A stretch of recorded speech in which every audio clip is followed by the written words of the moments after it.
आदाब नाजरीन, Mysore 24 news channel में आपका स्वागत है। मैं सैयद आसिम अहमद एक नई खबर के साथ।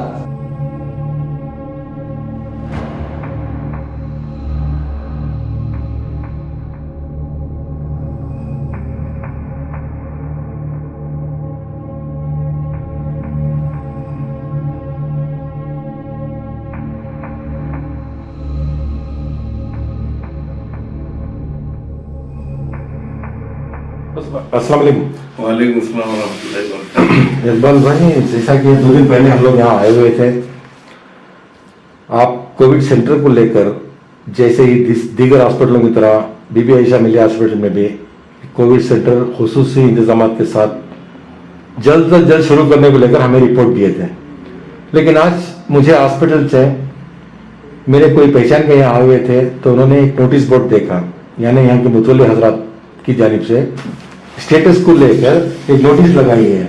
मैं सीधा आपके पास इसीलिए आया हूं, ये अड़चन पैदा करने में ये समझ से बाहर है, क्योंकि आप कल या परसों से काम शुरू करने वाले थे और वैसे भी मैसूर में बहुत जगह यहाँ पे आप समझ सकते हैं, साबिक में रहीब खान की टीम हो या तनवीर सेठ वहां से बेंगलुरु से जो ऑर्डर्स दे रहे हैं उस हिसाब से हो। बहरहाल किसी का नाम लिए बगैर मैं ये कहना चाह रहा हूं कि तमाम डॉक्टरों की टीम हो, तमाम मिलकर ये चाह रहे हैं कि मैसूर में जो कंटिन्यूसली मौत हो रही है उसको रोकने के लिए काम किया जाए। तो इसलिए हम आपको मुबारकबाद भी दिए परसों कि आप जो सोचे हैं वो वक्त की जरूरत है। इस नोटिस बोर्ड के बारे में आप क्या कहना चाहेंगे? सर अस्सलाम वालेकुम। मैं मैसूर की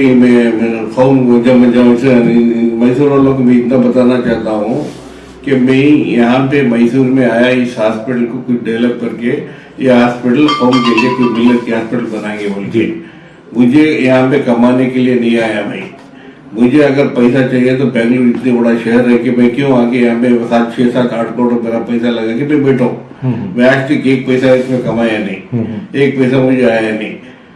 मैं सिर्फ ये हिसाब से अल्लाह को हाजिर नाजिर रख के मैं क्या कर रहा हूँ कि भाई मेरे आखिरत के लिए करके मैं इन्वेस्ट किया। कमा लिए तो ले लेंगे, नहीं कमाएंगे तो छोड़ देंगे। मुझे यहाँ पे आने के बाद में संतूर वाले बड़ी मदद करे, इनसे से अपने मतलब डायलिसिस के लिए बेचारे हेल्प किए वो करे, अल्हम्दुलिल्लाह बहुत कुछ हुआ, उनका भी बहुत शुक्रगुजार हूँ। मेरे लिए वो हिम्मत है। संतूर वाले जो है जो फर्स्ट मुझे जो सपोर्ट किए मेरे लिए बहुत सपोर्ट है। तो मैं उनके मैं समझा मैसूर में ऐसे बहुत लोग रहेंगे, ऐसा बहुत हेल्प हो जाएगा बोल के किया और मुझे जरूरत नहीं थी, इसलिए मैं किसी के पास अप्रोच किया नहीं।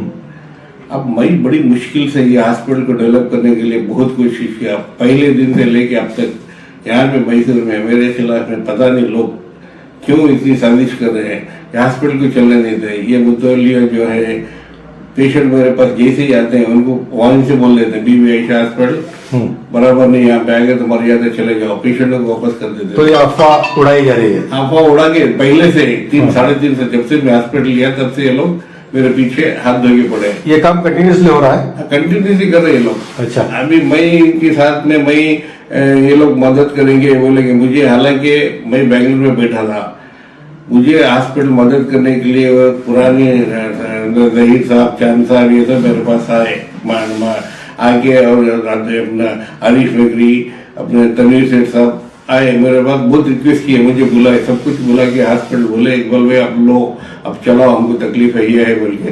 मैं डॉक्टर मतीन को लेके आया हॉस्पिटल को, मतीन के हवाले किया। मैं खुद वहाँ पे 25-50 लाख रुपया खर्च किया उस वक्त में करके मतीन साहब को पूरा रिनोवेशन करा के हॉस्पिटल में जिंदगी चला गया उनके हाथ में। उसके बाद में मेरे जाने के बाद मतीन साहब के साथ भी इनका रवैया क्या था मुझे नहीं मालूम। मतीन साहब 6 महीने 8 महीने के बाद में मतीन साहब अपना सामान उठा के लेके चले गए। फिर भी मैं आके यहाँ पे इनके ट्रस्टियों की जब मेरे पास आए तो बोला आप फिक्र मत करो, मैं मतीन साहब को फिर से वापस लेके आऊंगा। हाँ, अब लेके आके हम कुछ करेंगे, ना कोई दूसरे डॉक्टर को लाएंगे और ये हॉस्पिटल का बेड़ा मेरे सर दो, मैं इंशाल्लाह करके देता बोल के मैं इनको बेचारों को मदद के हिसाब से बात किया।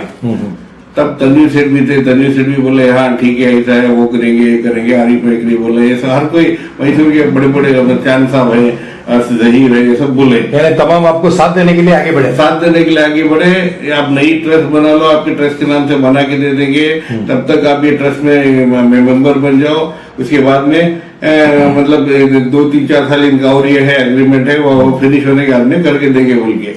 चांद साहब एनी अभी बीच में हॉस्पिटल सरेंडर करके बोले इकबाल साहब के नाम पे करके दो बोल के चांद साहब ने बता दिया था 3 साल पहले।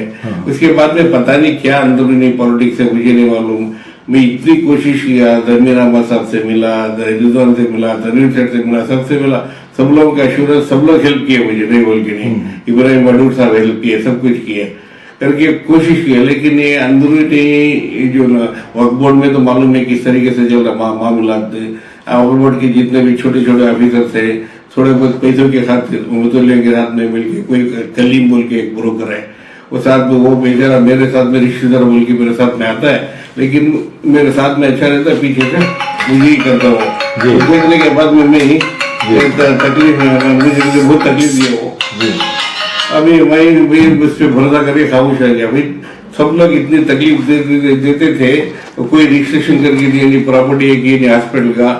मैं हॉस्पिटल बंद कर देंगे बोल के भैया किया, मंडिया में हॉस्पिटल लिया भाई। अच्छा। मंडिया में विक्रम हॉस्पिटल लिया, इसलिए कि एटलीस्ट मेरा सामान है जो भी इन्वेस्ट किया मैं 6-7 करोड़ रुपए वापस में शिफ्ट कर देंगे, 1-2 करोड़ रुपए जाता मेरा जाने दो, ये नीयत से भी किया।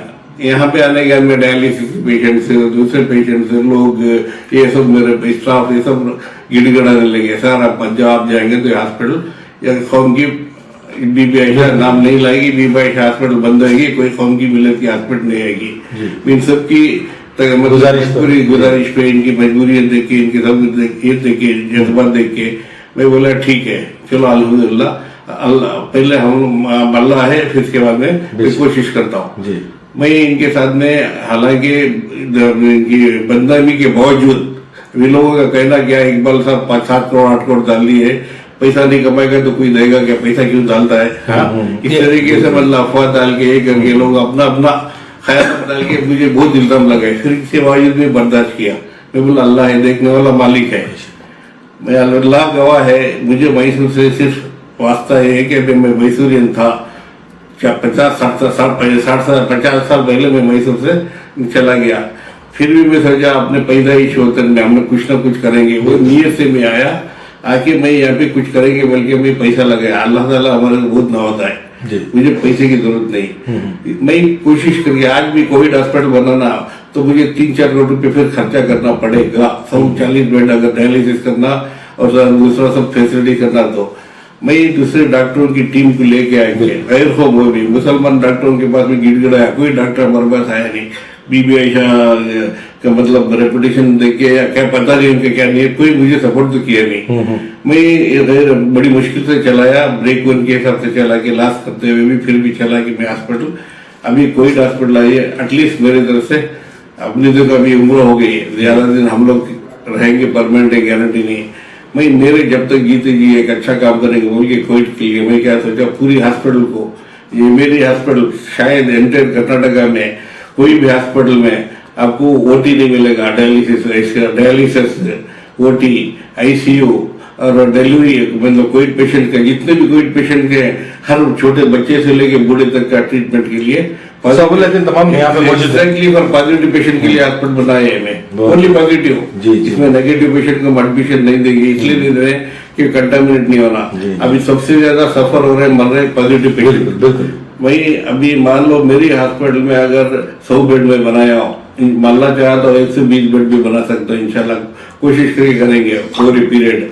जब इतनी कोशिश किया, मैं इन लोग गैर कम के डॉक्टर को लेके आया, सब कुछ किया, लेके आके मैं आज डीसी के पास गया, डीसी से बात किया, डीसी मुझे बोले आप आग बंद करके चलो, आपको कोई चीज की परमिशन की जरूरत नहीं, कुछ नहीं, हम है, जब तक हम है तब तक नहीं करना। ये बात किया, रामदास बात किया, बाद में रिजवान सेठ मार्शल से बात किया, तनवीर सेठ को मैसेज दिया, तनवीर सेठ भी उनके सेक्रेटरी को भेजे हुआ है, सब अच्छी तरह से हुआ। अच्छा। ये आज मैं शाम को डीसी से मिल के आके देखा तो ये सामने नोटिस लगा के रखे, एक डॉक्टर लोग देख के डिस्टर्ब हो गया, अभी गैर को हमारे मोहल्ले में आके करने की क्या जरूरत है इनको? ये हॉस्पिटल में इनको किसी को बेचा नहीं, मैं मैनेजमेंट मेरा है, सब कुछ मेरा है, मैं अगर मैं पैसा भी डालूंगा तो डॉक्टर मिलना चाहिए ना मुझे। डॉक्टरों के लिए मुझे मेहनत करना ही पड़ेगा। मैं इसके लिए मेरे ताल्लुकात, मेरी दोस्ती की वजह से मैं उनको डॉक्टरों को उनको सब सैलरी देना हम लोग को, वो पूरी टीम को ले लेके क्या करेगा। लेकिन यहाँ पे ये लोग रॉन्ग इन्फॉर्मेशन घड़ियाल को दी है वहाँ पे सीईओ को। सीईओ बिना जांचे बिना देखे बोले की प्रॉपर्टी इकबाल साहब सबलीज कर दिया है, सब टेनेंट कर दिया, सबको टेनेंट करके कर दिया है, उसको नोटिस दे दो। यहाँ पे कोई समीउल्लाह के कली में कुछ है ऑफिसर, वो अपने हॉस्पिटल में गए वृंदावन में जाके उनको फोन में बात करके उनको जब डिस्टर्ब करके बोले आप पैसा ले लिया हॉस्पिटल लो, हॉस्पिटल में कोर्ट का केस सही है वो ऐसे तरीके से बात करके उनको डिस्टर्ब करके फिर बाद में वो लोग बोले हमको नहीं बोले इकबाल साहब से बात करो। वो डीसी के ऑफिस में था, वो ऑफिस से आगे बाहर बात किया इनको समीर से बोर्ड से, तो वो मेरे को उल्टी सीधी बात करने लगा, तुम कौन होते लगाने वाले, तुम पैसा दीजिए, तुमको हॉस्पिटल खाली करा दूंगा ये करना। मैं बोल भाई हॉस्पिटल खाली करा दूंगा, मैं मेरे घर का काम नहीं कर रहा हूँ, आज वक्त की जरूरत है, वक्त की जरूरत पे काम कर रहे हैं आप लोग। कुछ ना कुछ नहीं करें कोई बात नहीं, कम से कम अल्लाह के साथ तो कोशिश तो करो। ये मामला तुम्हारे साथ भी हो सकता है, कल तुम्हारी फैमिली में हो सकता है। ये मुद्दों है इतना शैतानियत कर रहे हैं, इनके घर में इनको होता नहीं क्या, कल नहीं हो सकता, अल्लाह नहीं करे लेकिन नहीं हो सकता, कहीं भी हो सकता। आज तो आप देख रहे हैं आज सबसे अफेक्टेड एरिया हमारा मुसलमानों का एरिया है। यार मैं आया पिछली मंगल को, मैं सिर्फ आया एक कुर्ता एक पैजामा और एक पैंट शर्ट में, सिर्फ एक दिन के लिए आया। मैं सुबह में आता शाम में जाता हूँ, फिर भी मैं एक दिन के लिए करके आ गया। वो जो डॉक्टरों की टीम थी उन्होंने मुझे जुल्म किया, बोले इकबाल भाई आप नए कपड़े यहाँ पे ले लो, रुक जाओ, लेकिन आप बेंगलोर नहीं जाना, ये पूरा काम हम लोग कर देंगे बोल के रात दिन बैठ के हम लोग। अब तो जानती है हमको, आप देखे कितनी मेहनत की है, जान के ये करके हम इतना पैसा इन्वेस्ट करके फिर से बिल्ड करके आज मेरे पास 15 वेंटिलेटर हैं और 15 वेंटिलेटर का अरेंजमेंट किया मैं ऑलरेडी 30 वेंटिलेटर और 10 वेंटिलेटर का भी अरेंजमेंट हो रहा हमारा, 40 वेंटिलेटर का अरेंज कर रहे हैं। ऐसे इक्विपमेंट लेटेस्ट इक्विपमेंट दिला रहा हूँ मैं। मेरे पास अलन सर वाले भी पहुंचे थे मेरे पास कि वो भी हमारे साथ में करना चाहिए। मैं बोला वेलकम, आपके पास जितने पेशेंट रखो, जो बैलेंस है हमको तो हम भी करेंगे डेफिनेटली। एनएच वाले अप्रोच किया, अपोलो वाले अप्रोच किए, मुझे फोर्टिस वाले अप्रोच किए, हर आदमी अप्रोच किया, क्योंकि मेरी ये बीबी आयशा हॉस्पिटल एक ऐसी हॉस्पिटल है जिसमें आपका कोई पेशेंट का ऑपरेशन हो सकता है, कोई पेशेंट की डिलीवरी हो सकती है, कोई पेशेंट का बच्चे का ट्रीटमेंट हो सकता है, पैदा हुआ बच्चे का ट्रीटमेंट हो सकता है, कोई पेशेंट का बूढ़ा बच्चा हर कोई का ट्रीटमेंट हो सकता है। अब इतनी सहूलियत की हॉस्पिटल डीसी इतना खुश हो गया आज, बोले हम आपको सलाम करते हैं, आप करो, आपके लिए हमारे जो भी हम क्या करते हैं। अगर मैं ये कंप्लेंट करूंगा तो इनकी हालत क्या होगी। अब डीसी अगर इसके पास जाएगा कंप्लेंट, पुलिस में कंप्लेंट में दूंगा तो लोग क्या समझेंगे, हमारे कौम का मसला हो जाएगा, कौम का मसला आ जाएगा। कौम को ऑलरेडी डीसी बोले तो बड़े कौम में एकता नहीं है, अब वही होने वाला है। बिल्कुल प्रताप सिंह कल विनर कॉन्स्टिट्यूशन का उसको इंचार्ज बनाए, अगर मैं उसको बात करूं, रामदास की मैं बात करूं, अगर मान लें इनके अपोजिट में हमारे लीडरों को छोड़ के अगर वो बीच में आ जाएंगे तो क्या होगा आप लोगों का, बहुत बुरा हो जाएगा, अच्छा भी नहीं लगेगा। नहीं बोल रहा है इस तरीके से लोग मुझे इतना परेशान करे। मुझे क्या सर, मैं बंद करके चला जाता हूँ, मुझे कुछ नहीं, मेरा सामान लेके आप चला जाएंगे, लेकिन नुकसान कौम का होगा। मुझे क्या है देखो सर, ये मैसूर में मुझे कुछ ले लेना देना कुछ है नहीं, ठीक है, सिर्फ मेरा अटैचमेंट पैदा हुआ गाँव। बिल्कुल एक मतलब पैदाइशी गाँव में एटलीस्ट कुछ ना कुछ करेंगे, मैं ये नीचे आया। मुझे इतनी तकलीफ देते, इतनी परेशानी देते मुझे वाला, हालांकि मेरी इतनी बदनामी की मेरी जिंदगी में किसी का नहीं सुना, मतलब गलत बात नहीं सुना, इनकी इतनी गलत बातें, इनकी बेकार बातें सब सुना, लेकिन पीठ पीछे बोलते थे, इसलिए मैं ध्यान देता नहीं था। जब इतनी तकलीफ दे रहे हैं तो मुझे भी दिल मार खा रहा, मैं बोला क्या करूँ इधर रह के। अभी कौम के इतने बड़े बड़े लोग हैं, अभी भी देखे मैसूर में कौन कौन क्या करता है, देखेंगे ना। नहीं रहेगा तो मैं वहाँ पे देखो, ये डॉक्टर लोग कल ये नोटिस पढ़ के देखेंगे तो आएगा डॉक्टर मेरे पास अंदर हॉस्पिटल के अंदर।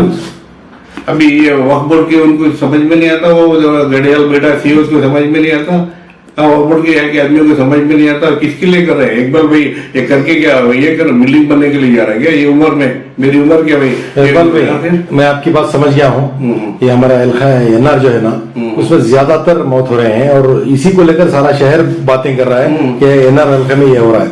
तो इसी हल्के में आप ये काम कर रहे हैं, ये हमें सही मानों में आपको मुबारकबाद देना चाहिए था, लेकिन ये जो हालात आ रहे हैं वो बिल्कुल सही नहीं है। मैं सिर्फ यही कहूंगा, इस हल्के के एमएलए जो तनवीर सेठ हैं, वो वहां रहते हुए भी यहाँ के नजर रखे हुए हैं, तो उनको क्या कहना चाहेंगे आप सीधे बता दीजिए। तनवीर सेठ तो मैं बोल रहा हूँ बेचारे उनकी तबीयत से वो मजबूर है, वरना भी शायद वो डायरेक्ट आए। क्योंकि मुझे जब ये लोग तकलीफ दिए पहले तो दुबई में बड़े थे, दुबई से वहां पे मैसेज दिए यहाँ पे। नहीं, मौजूदा सूरत हाल के लेकर उनको क्या अपील करना चाहिए? तनवीर सेठ से ये रिक्वेस्ट करता हूँ कि उनकी कॉन्स्टिट्यूंसी है, ये हॉस्पिटल में अगर कुछ पेशेंट आए एडमिट है क्योंकि वालिद बनाई है, अगर तनवीर सेठ इसको मदद करके कर दिए, बीच में इन्वॉल्व हो गए, तो इसका समय में जा इनके वालिद को जाएगा।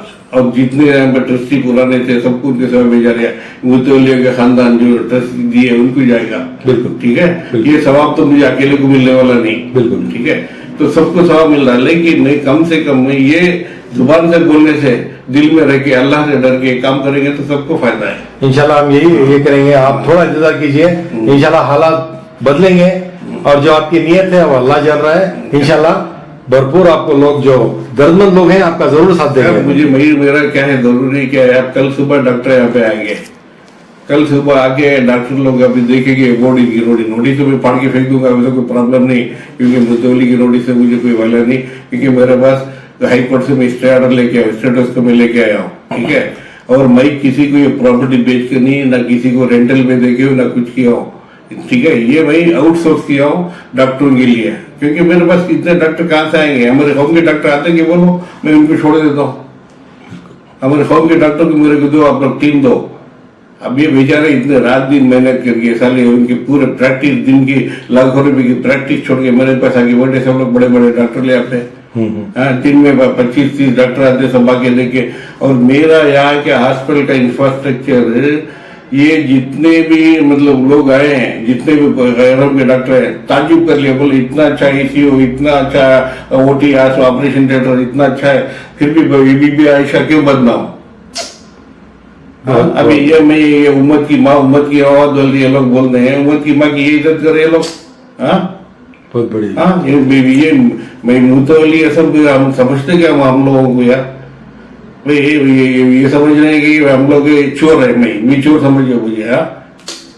1 रुपया देने की हैसियत नहीं, लेकिन ये तो सब पे करते हैं। हालांकि इनको क्या मालूम नहीं कौन पॉलिटिकल इनको हेल्प कर रहा है या कौन लोकल हेल्प कर रहा है, लेकिन इसका सबसे बड़ी मेन जड़ वो कलीम है। और वो मैं यहाँ पे खलील था, यहाँ पे वहाँ पे बेंगलुरु में PS है, और नवीद जावेद करके कोई है वहाँ पे, तनवीर बोल के, ये सब एक गैंग है। अब पूरे फाइल वगैरह लिए, सब फाइल लेके अपना ये गेम खेल के किसी वाले से भी बीबी आयशा को नहीं करके देना बोल के। हालांकि जमीर इतनी कोशिश कर दी है, इतना कोशिश कर दिया, तनवीर से जमीर को बोला एक बार मेरे को करके दे दो, इतना सब बात होने के बावजूद भी नहीं की है ये लोग। इंशाल्लाह आप उम्मीद रखें। ये भी नहीं अभी ये सब मुझे इतना दिल ये हो रहा है, मैं सोचा हॉस्पिटल को अभी देखो कल स्टार्ट करता था मैं हॉस्पिटल। मेरे पास कितने पेशेंट रोते हुए आए, सब कुछ है, मेरा खुद का एक पहचान के कोई आया, मुझको एडमिशन नहीं दिला सका। मैं कल सुबह से एडमिशन, कल शाम से एडमिशन लेंगे बोल के शुरू प्लान किया था। अभी किसका फायदा था इसमें? बिल्कुल। अब इतना सब कोशिश करके इतना क्या हॉस्पिटल चलाना भी है, कोविड हॉस्पिटल चलाना मामूली बात है क्या? एक पेशेंट को मुझे डेली कम से कम एक दिन का एक आदमी का मेरे को 3,500-4 हजार रुपये का खर्चा है एक आदमी का। मेरे पास 80-90 आदमी में लगे हो, नर्सिंग स्टाफ और डॉक्टर स्टाफ, ये सब मिलके कि उनके PP सूट लेना, उनको ये लेना, सैनिटाइजर्स लेना, ये लेना, सब इतना सब रिस्क लेके मैं सब कोशिश करके भाई इनको सब डॉक्टर को तैयार करके, भाई मेरे पास इतना पैसा नहीं, आपके हॉस्पिटल के वेंटिलेटर्स लेके आके डालो, इधर आपके मॉनिटर्स डालो, आपके इक्विपमेंट मेरे पास कितना कम है आप डालो। वो बेचारे वो अपने हॉस्पिटलों से लेके आके सब डाल के बोले एक बार में हम करेंगे। नहीं आप उम्मीद रखें इंशाल्लाह। सब करने के बाद में भी ये लोग इस तरीके से भी करेंगे तो बड़े सारा अफसोस की बात है, बहुत अफसोस की बात है। हाँ मैं ये मुद्दों को तुम लोग मैसूर वाले मिलकर इनको मैसूर से बात निकालना चाहिए, इनको सब ऐसी शख्सों को रख के मैं तो बदनाम कर रहे हैं अभी। इंशाल्लाह मैं इसको तो मैं जो भी है कानूनी कार्रवाई तो मैं जरूर करूंगा, लेकिन तब तक ये लोग चले जाके डॉक्टर क्या करूँ मिलेगी फिर कानूनी कार्रवाई में मैं आज नहीं तो कल मैं जीत जाऊंगा कोई मिसाल के तौर पे, बिल्कुल, बिल्कुल। लेकिन जीत की भी मैं डॉक्टर साहब चलाएंगे हार गया ना मेरा मकसद में। मकसद में हार गया और हम का कितना नुकसान हो जाएगा, कितनी जाने जाएंगी। फिर वो अल्लाह ना करे। अभी मैसेज में आपके थ्रू पहुंचारो पूरे मैसूर वालों को, आप मालूम करें, देखेंगे मैसूर के कितने लोग मेरे पास जब आए, जब हॉस्पिटल खुल रही थे सब बात करने के लिए, अब देखेंगे वो लोग कितने लोग मुझे इंशाल्लाह उम्मीद रखें आप। जरूर उम्मीद पे बैठता हूँ मैं। अभी भाई 2 कपड़े के साथ में आया, मैं यहीं पे बैठा हूँ मैं 8 दिन से। इंशाल्लाह अभी मेरा पैसा खर्चा करके मैं ये करके बैठा हूँ, इतनी तकलीफ उठा लेंगे, ये उम्र में भी बैठना जरूरी क्या? बिल्कुल।